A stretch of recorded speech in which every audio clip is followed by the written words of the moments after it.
নমস্কাৰ, আৰ্টিষ্টিক অনিশা শৰ্মা চেনেলৰ অন্য এটি ভিডিঅ'লৈ আপোনালোক সকলোকে স্বাগতম জনাইছোঁ।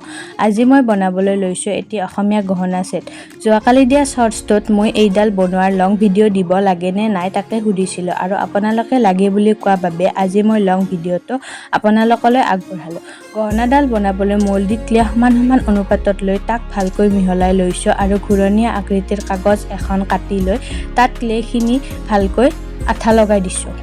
তাৰ পিছত লকেটৰ এফালে এটা আইপিন আৰু আনফালে 11টা আইপিন সুমুৱাই লৈছোঁ মাজত সমান ঠাই দেখি। ক্লেখিনি ভালকৈ শুকাই টান হোৱাৰ পিছত পেঞ্চিলেৰে তাৰ ওপৰত ডিজাইনটো আঁকি লৈছোঁ। তাৰ পিছত ভিডিঅ'ত দেখুওৱা 3D আউটলাইনাৰ দৰে কাঠ পেঞ্চিলেৰে অঁকা ডিজাইনবোৰ ভালকৈ আঁকি লৈছোঁ।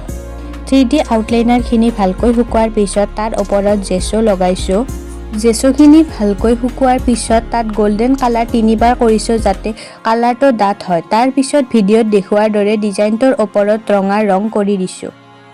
ৰংখিনি ভালকৈ শুকাই যোৱাৰ পিছত মই তাত বাৰ্নিছ গ্লছ ব্যৱহাৰ কৰিছোঁ যাতে ৰংখিনি কেতিয়াও বেয়া হৈ নাযায়।